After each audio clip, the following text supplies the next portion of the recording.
Pada saat dinaikkan bendera dan 90 orang itu kocar kacir semuanya karena kaget diserang dari belakang gitu kan. Ada beberapa yang jadi korban. Maka Khalid bin Walid dan pasukannya meneriakkan yel-yel Quraisy.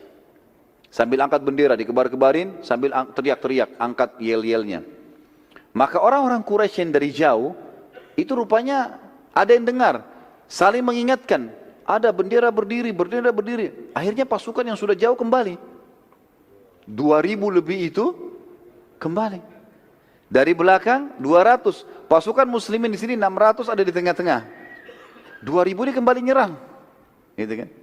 Rupanya waktu mendengar yel-yel Quraisy di belakang, pasukan yang 600 muslimin juga balik ke belakang. Ini ada apa ini? Rasulullah ada di belakang ini. Kita harus kembali. Kembalilah 600 orang itu. Itu waktu kembali diceritakan bagaimana kacaunya. Pasukan muslimin kembali. Yang 600 ini yang 90 melarikan diri. Ya, tabrakan dan 200 nyerang dari belakang. Yang 2000 datang dari sana. Jadi sangat luar biasa. Kocar kacir. Sampai ada muslim membunuh muslim yang lain pada saat itu. Kesalahan. Sudah kacau keadaan. Sampai ada yang terbunuh pada saat itu. Di antara kaum muslimin yang terbunuh adalah Yaman.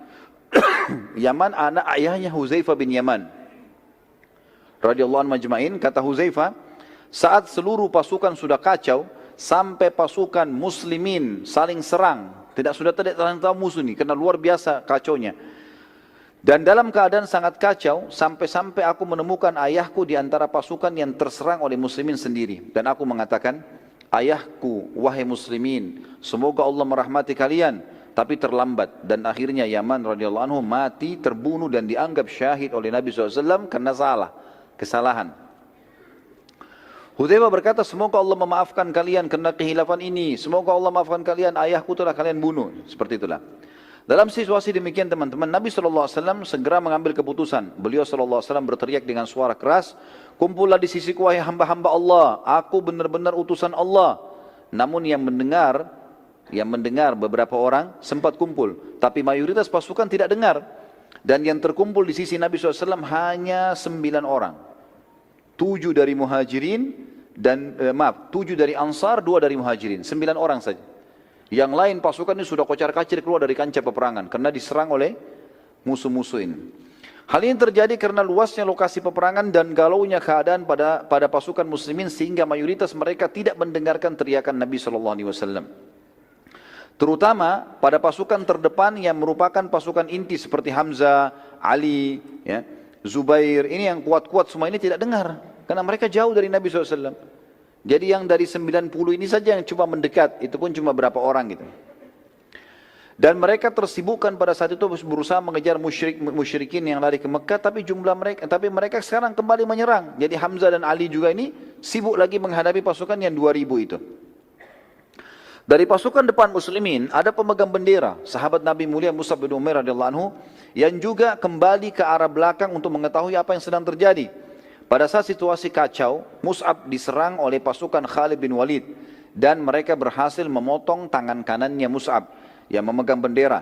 Lalu Mus'ab memegang dengan tangan kirinya, kemudian dipotong lagi tangan kirinya, sisa dengan tangannya dia memegang bendera, lalu pasukan Khalid bin Walid menusuk dadanya.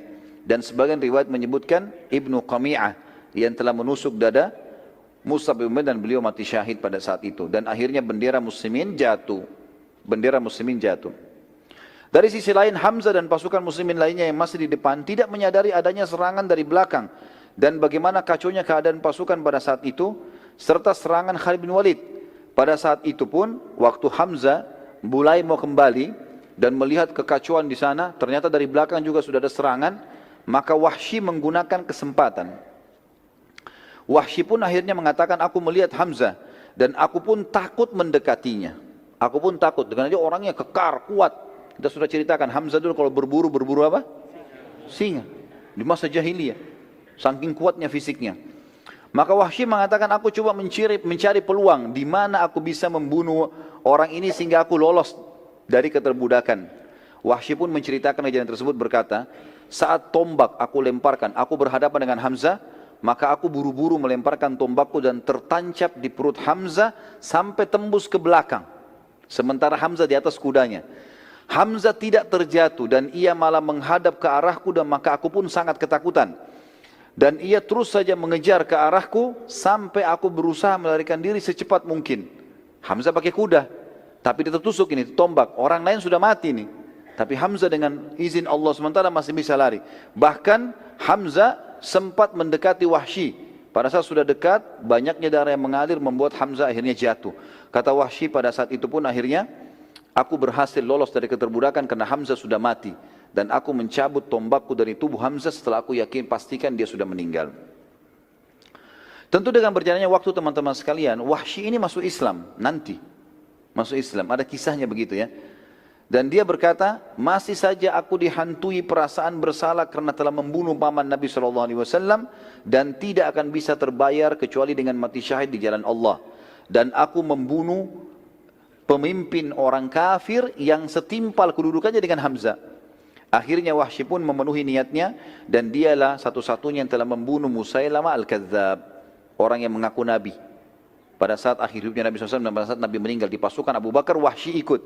Dan Wahsy membunuh Musailamah Al-Kadzab dengan tombak yang dia pakai bunuh Hamzah. Dia bersihkan, dia rapikan, lalu dia tombak ke arah yang mirip dengan Hamzah. Maka dia mengatakan, Wahsy berkata, inilah imbalan atas terbunuhnya paman Nabi SAW. Dan juga perlu diketahui pada saat Wahsy masuk Islam, Nabi SAW menerima Islamnya. Tapi Nabi mengatakan, wahai Wahsy, jangan sering tampil di hadapanku. Begitu saja. Karena Nabi masih ingat. Ya. Hamzah ini pada saat terbunuh, nanti kita akan lihat bagaimana korban-korban Uhud. Luar biasa menyedihkan. Gitu kan. Nabi SAW, kata Umar bin Khattab, belum pernah kami lihat Nabi SAW menangis seperti menangisnya pada saat lihat jenazah Hamzah. Hidungnya terpotong, darah semua, dadanya terbelah, segala macam ini. Ya. Hal-hal yang buruk sekali. Nabi SAW, kita kembalikan cerita peperangan, mengatakan, wahai muslimin, kumpullah di sekitarku, wahai hamba-hamba Allah, aku benar-benar utusan Allah. Para sahabat berusaha kumpul dan tadi hanya terkumpul sekitar 9 orang, 7 dari Ansar dan 2 dari Muhajirin. Sementara pasukan Khalid bin Walid melihat kesempatan ini untuk menyerang Nabi SAW. Karena waktu Nabi teriak, akhirnya ditahu posisinya Nabi oleh pasukannya Khalid bin Walid. Pasukan yang 600 sekarang sudah akan berhadapan dengan yang 2000 sekian. Maka pasukan Khalid bin Walid yang 200 ini mengarahkan, karena yang 90 sudah kacau balau dari pasukan muslimin, mengarahkan ke arah suara Nabi SAW. Pada saat itu teman-teman sekalian, 9 orang sahabat ini berusaha untuk membela Nabi SAW, tapi semuanya terbunuh 9-9-nya di tangan Khalid bin Walid dengan pasukannya. Terbunuh semuanya, karena mereka jalan kaki. 200 orang ini semua berkuda. Sampai tertinggal Nabi SAW. Utbah bin Abi Waqqas dan Abdullah ibn Abi Kami'ah. Ini Utbah, saudaranya Sa'ad bin Abi Waqqas ya. Tapi dalam keadaan kafir, ikut dengan pasukan musyrikin. Utbah bin Abi Waqqas dan Abdullah bin Abi Kami'ah, keduanya dari pasukan Khalid berusaha menyerang Nabi SAW. Dan Nabi SAW saat itu masih ditemani oleh satu orang sahabat. Maaf, tadi bukan tinggal sendiri, tapi ada satu orang, Talha bin Ubaidillah. Dan menyusul sahabat yang lain menyusul, datang itu Sa'ad bin Abi Waqqas, saudaranya Utbah. Lalu duanya mendampingi Nabi SAW. Keduanya berusaha bertahan, namun beliau SAW bersama dengan sahabat ini, dua-duanya, tiga-tiganya jatuh ke dalam lubang yang telah dibuat oleh Abu Amir. Yang tadi kita sudah sebutkan namanya, orang yang mau mengaku raja kemudian tidak jadi di Madinah. Dan dia diberikan julukan Abu Amir al-Fasiq, orang fasikin, karena dia dianggap orang yang buruk. Dalam situasi seperti itu, Nabi SAW masuk dalam lubang, kemudian juga Sa'ad masuk dalam lubang, Talha masuk dalam lubang yang bersebelahan, berbeda gitu. Maka Abdullah bin Abi Kami'ah segera menghantamkan pedangnya dari atas lubang ke arah punggung kanan Nabi SAW. Dan pada saat itu Nabi SAW terkena punggung sebelah kanan Nabi SAW, tapi ada baju besi. Dan tidak melukai Nabi SAW. Tapi Nabi mengatakan dalam sebuah riwayat sahih, aku masih merasakan sakitnya selama sebulan, pukulan itu. Dan ini menandakan teman-teman sekalian, Nabi saja bisa merasakan sakit, apalagi manusia biasa, gitu kan? Wajar itu. Lalu Ibnu Qamiyah menyerang Nabi SAW lagi ke arah punggung kiri beliau SAW. Dan karena kerasnya pukulan ke arah punggung kiri, karena dia pikir punggung kanan sudah dia pukulkan punggung kiri, Nabi SAW coba menangkisnya, berusaha membela, tapi topi besi Nabi SAW ada beberapa jaring besi turun dari sisi kanannya. Itu sempat kena pedangnya Ibnu Qamiyah dan menancap di pipi Nabi SAW, pipi kanan Nabi ya. Dan pada saat itu akhirnya berdarah, mengeluarkan darah. Dan kena kerasnya pukulan besi pedang tersebut sampai akhirnya gigi geraham Nabi SAW pecah pada saat itu. Talha bin Ubaidillah berhasil naik dari lubang sebelah. Sementara proses ini terjadi, Ibnu Qamiyah menyerang Nabi SAW dan Nabi agak sulit dalam lubang, gitu kan, terus diserang dengan pedang. Maka dia berusaha menyerang Ibnu Qamiyah serta Utbah, yang keduanya berusaha untuk menyerang Nabi ini. Sisa pasukan Khalid bin Walid berusaha menyerang Talha bin Ubaidillah, sementara ia terus melawan sendirian sampai seluruh dada dan tubuhnya dipenuhi anak panah, juga tebasan-tebasan pedang. Semuanya, punggungnya semua anak panah, depannya semua anak panah, tebasan pedang kiri kanan. Tapi subhanallah masih hidup. Talha bin Ubaidillah ini salah satu dari 10 yang dijamin masuk surga ya, radhiyallahu anhum. Sampai Abu Bakar mengatakan Uhud, perang Uhud, ya, yang panen pahalanya Talha, miliknya dia sudah. Sampai waktu itu Talha bin Ubaidillah berusaha menarik Nabi SAW untuk keluar. Dalam kondisi begitu ya, dia tutupi lubang, terus orang-orang kafir 200 orang ini berusaha menyerang dia gitu kan, sendirian. Sampai dia berhasil berusaha menarik Nabi SAW. Dan waktu Nabi naik ke atas, beliau sempat mencabut dengan giginya besi yang masuk ke pipi Nabi SAW. Dengan giginya, sehingga dua giginya di depan itu tanggal, jatuh. Dan para sahabat mengatakan, kami melihat setelah tanggalnya gigi Talha di Uhud, Allah memberikan dia ketampanan ekstra. Justru Allah buat orang-orang tambah suka melihat wajahnya. Padahal kedua giginya jatuh karena menarik besi itu. Dan ini bentuk penghormatan pada Nabi SAW. Dia bukan tarik dengan tangannya, dia tarik dengan giginya untuk menjaga kesantunan dengan Nabi SAW. Pada waktu yang bersamaan setelah itu teman-teman sekalian, pasukan Khalid bin Walid lagi sibuk menyerang Talha bin Ubaidillah, dan Sa'ad bin Abi Waqqas hanya keluar juga dari lubang sebelah. Mereka berusaha, datanglah pasukan Ali, Zubair, ya, datang. Hamzah kan sudah terbunuh tadi dengan pasukan lainnya. Mereka berusaha membela Nabi SAW dan terjadilah pertempuran seru pada saat itu di lubang yang terdapat Nabi SAW. Pada saat waktu yang bersamaan juga datang sahabat Nabi yang mulia yang telah memegang pedang Nabi SAW, namanya Syammah bin Harith atau Abu Dujana tadi. Kemudian berusaha untuk menutupi Nabi SAW dengan tubuhnya, sehingga seluruh tubuhnya dikenai dengan sabetan pedang. Jadi dia berusaha tangkis dari sini, ini yang nyerang 200 orang ini. Sementara yang datang beberapa sahabat ini tidak sampai 10 orang. Ibnu Qamiyah dan sisa pasukan Khalid akhirnya terpukul mundur karena keteguhan sahabat-sahabat ini. Namun Ibnu Qamiyah saat mundur bersamaan dengan waktu itu, sebagian pasukan Khalid bin Walid sedang menebas tangannya Mus'ab. Dan Mus'ab bin Umair wajahnya mirip sekali dengan wajah Nabi SAW. Maka Ibnu Qamiyah datang, lalu pada saat tangannya Mus'ab sudah putus dua-dua dan dia pegang dengan sisa tangannya bendera, maka Ibnu Qamiyah datang menusuk dadahnya Mus'ab, mati syahid. Lalu dia teriak, apa kata Ibnu Qamiyah? Aku telah membunuh Muhammad, Muhammad telah mati, aku telah membunuh Muhammad, Muhammad telah mati. Ini teman-teman, kalimat ini pada saat itu bertepatan diucapkan pasukan Quraisy yang 2000 tiba. Pasukan yang 600 ini menghadapi yang dari belakang, dan ini juga berita kalau Nabi SAW terbunuh.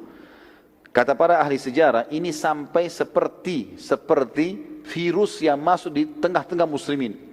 Sampai Umar bin Khattab yang sangat kuat dengan Sa'ad bin Mu'adz, orang yang sangat kekar dalam pendiriannya, mereka bercerita mengatakan, kami berdua terduduk di tanah kancah peperangan karena tidak yakin lagi sudah. Maksudnya tidak tahu lagi bisa menang atau tidak kalau Nabi SAW sudah terbunuh. Kondisinya sudah kocar-kacir ini. Dan siapapun yang duduk di tanah pada saat itu oleh Quraisy tidak diganggu. Dianggap dia menyerah. Seperti itulah. Pada saat itu teman-teman sekalian, sementara muslimin kocar-kacir, ada sahabat satu. Tadi sudah kita sebutkan namanya. Namanya Anas bin Nadhr. Yang sempat bilang, ya, demi Allah saya telah ketinggalan peperangan pertama bersama Nabi SAW melawan Quraisy di Badr. Kalau ada peperangan lagi setelah hari ini, saya akan melakukan perbuatan yang membuat Allah ridha. Tiba-tiba dia berdiri. Lalu kemudian sendiri ini, dia melawan yang 2000 itu. Dia menuju ke yang 2000 itu. Umar bin Khattab sempat bilang, mau kemana kau? Dia bilang ke arah Uhud. Kancah peperangan. Kata Umar sama Sa'ad, tapi Rasulullah SAW sudah mati. Beritanya begitu. Anas menjawab dengan kalimat luar biasa. Apa dia bilang? Kalau begitu, betul itu beritanya, bangunlah, bangkitlah untuk berperang dan mati bersama beliau sallallahu alaihi wasallam. Kenapa malah diam? Ayo mati gitu. Dan terbunuh itu jauh lebih mulia. Dan sungguh, hai Umar dan Sa'ad, aku mencium bau surga di arah Uhud. Kemudian beliau radhiyallahu anhu menyerang pasukan kafir sampai terkoyak. Dan waktu dicari tidak ditemukan potongan badannya, terkoyak-koyak oleh musuh. Gitu kan? Tapi mati syahid di sini. Umar mengatakan, dan Sa'ad dua-duanya, sungguh kalimat Anas telah membakar kembali semangat kami, dan kami saling berkata, benar, kenapa kita tinggal diam? Maka keduanya pun kembali ikut berperang, dan mulai, entah harus mulai dari mana, tapi mereka berperang. Umar berkata, aku pun coba mengumpulkan senjata apa saja yang aku bisa, lalu aku pakai menyerang. Sa'ad juga berkata, kami lalu berusaha mengikuti saja Anas. Anas kemana kita ikutin. Sampai dia terbunuh oleh musuh. Apa yang dia buat kita ikutin, semampu kita. Sudah nggak tahu harus buat apa lagi. Kata Sa'ad, setelah peperangan selesai, kepada Nabi SAW, Sa'ad berkata kepada Nabi SAW pada saat perang selesai, demi Allah ya Rasulullah, kami tidak dapat mengikuti gerakan dan keberanian Anas. Luar biasa, kita tidak bisa. Waktu perang sudah selesai. Anas bin Nadhr radhiyallahu anhu, maka pada saat itu teman-teman sekalian, pada saat selesai peperangan dan jenazah muslimin dikumpulkan, maka jenazah Anas bin Malik sulit untuk ditemukan, dikatakan, dan dikenal, dan yang mengenal hanya saudarinya dari tanda lahir di tangannya. Ada tanda lahir di tangannya. Itu karena pada tubuh Anas ditemukan 83 luka dari anak panah, goresan dan lemparan tombak serta sabetan pedang. Pada saat itu teman-teman sekalian, sementara bendera kaum muslimin jatuh dan bendera musyrikin juga masih jatuh, pasukan Khalid bin Walid sempat mengambilnya, tapi waktu mulai dilawan oleh Ali, oleh Zubair, maka mereka mulai melarikan diri lagi, yang 200 ini. Tiba-tiba saja seorang wanita bernama Amroh dari suku Abduddar, ia mengangkat bendera musyrikin.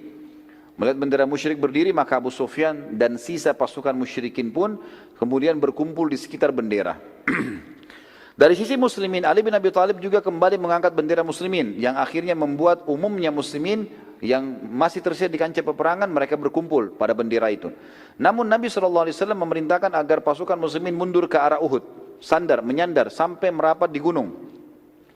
Maka melihat bendera muslimin menuju Uhud, sisa pasukan pun ikut akhirnya. Seluruh muslimin mulai berkumpul di situ.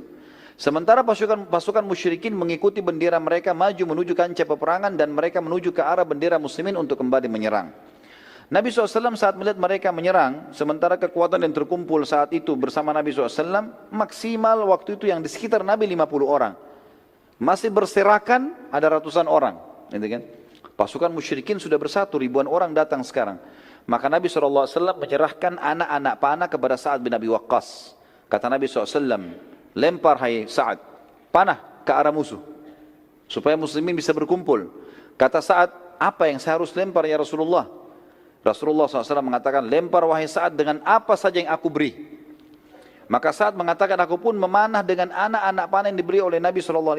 Setiap dikasih diarahkan ke panah. Dan sampai aku melempar anak panah yang tidak bermata tajam, patah ke depannya. Pokoknya dikasih aku panahin. Tugas aku cuma melemparkan ke arah musuh. Kata Sa'ad, aku pun memanah dengan anak-anak panah yang diberi oleh Nabi SAW. Dan demi Allah, setiap anak panah yang dilempar mematikan musuh. Jadi satu anak panah dilempar mati, satu mati. Jadi mungkin lebih dari 20 anak panah dilempar oleh Sa'ad, semuanya membunuh. Mati, termasuk yang tidak ada runcingnya tadi itu. Subhanallah, kata ahli sejarah, gara-gara perilaku ini, kejadian ini, orang-orang Quraisy berhenti. Enggak jadi menyerang, yang 2000 itu enggak jadi menyerang. Ini setiap anak panah bunuh satu. Ini bermasalah, padahal cuma Nabi sama Sa'ad, mereka lihat dari jauh. Gitu kan? Pada saat itu muslimin mulai berkumpul dan terpojok, gitu kan? Pasukan Khalid bin Walid dan semua perangkat perang lengkap, mereka semuanya berkuda, kembali juga ingin menyerang. Atur strategi, karena saat sekarang cuma memanah, tapi kalau dari dua sisi yang sekian ratus pasukan dan sekian ribu pasukan ini menyerang semuanya, ini kesulitan akhirnya. Sa'ad pun berkata, lalu aku memanah ke arah pasukan Khalid bin Walid, dan subhanallah, setiap anak panah yang aku panahkan lagi membunuh satu prajurit Khalid. Dari 200 itu terbunuh lagi 10 orang, terbunuh lagi 20 orang. Dengan 5-6 anak panah saja, pasukan Khalid bin Walid berjatuhan satu sama yang lain. Bahkan ada anak panah yang dilemparkan, kena satu dan tembus ke orang yang lain di belakangnya. Melihat kejadian tersebut, Khalid bin Walid berhenti dan khawatir akan serangan Sa'ad. Ini bahaya. Satu orang tapi memberhentikan begini, tentu dengan hikmah Allah. Melihat pasukan Khalid bin Walid berhenti menyerang, maka dari sisi lain pasukan inti Quraisy ada satu orang pimpinannya namanya Ubay bin Khalaf. Ubay bin Khalaf ini teman-teman sekalian, orang yang pernah sombong sekali di Mekah. Dia pernah memperlihatkan kudanya, yang memang dia prajuritnya Quraisy. Dia pernah lihatkan dan dia mengatakan, "Hai Muhammad, lihat kuda ini, lihat pedang ini, lihat panah ini, aku akan membunuhmu dengan ini semua." Kata Nabi SAW, "Aku yang akan membunuhmu dengannya insya Allah." Waktu masih di Mekah ini ceritanya. Rupanya dia lihat ini, dia sudah dengan pakaian perangnya, dia lihat Nabi SAW. Maka dia sudah mengatur strategi untuk menyerang. Melihat keadaan tersebut, Nabi SAW meminta sebuah tombak kepada Ali bin Abi Thalib radhiyallahu anhu. Dan kata Ali bin Abi Thalib, demi Allah, Nabi SAW memegang lembing tersebut, mundur ke belakang, kemudian melempar ke arah Ubay bin Khalaf. Pada saat dilempar lembing tersebut, kami semua terlempar. Saking kuatnya lemparan Nabi SAW. Di sekitarnya ada beberapa belas orang, itu terlempar semua. 50 orang tadi terlempar, karena kuatnya lemparan Nabi SAW, kata Ali bin Abi Thalib. Dan subhanallah, lembing itu tidak menancap di dadanya Ubay.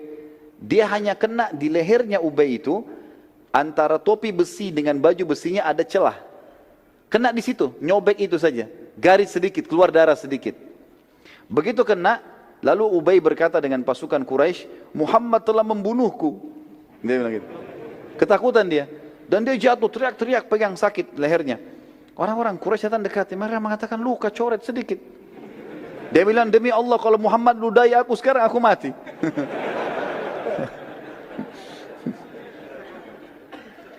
Pada saat dia balik ke Mekah, ini kita cerita selesai peperangan, mereka balik ke Mekah, ternyata betul Ubay ini sakit parah gara-gara luka itu dan tidak bisa sembuh, dan akhirnya mati gara-gara itu. Dan ini kena hadis Nabi SAW yang sangat tegas ya. Kata Nabi SAW, sungguh murka Allah memuncak kepada orang yang telah dibunuh oleh nabinya. Nabi SAW jarang membunuh, tapi kalau orang itu dibunuh oleh Nabi berarti luar biasa orangnya. Dan orang ini karena pernah mengancam Nabi SAW di Mekah, maka akhirnya Allah SWT mudahkan dia mati di tangan Nabi SAW. Nabi SAW akhirnya menyuruh pasukan muslimin untuk naik ke atas bukit. Saya percepat saja. Kemudian beliau SAW tidak mampu lagi naik karena letih. Lalu beberapa orang sahabat diantaranya Talha bin Ubaidillah kembali radhiyallahu anhu, yang penuh dengan anak panah, yang penuh dengan sabetan pedang. Kemudian tunduk dan membiarkan Nabi SAW menginjak punggung beliau radhiyallahu anhu.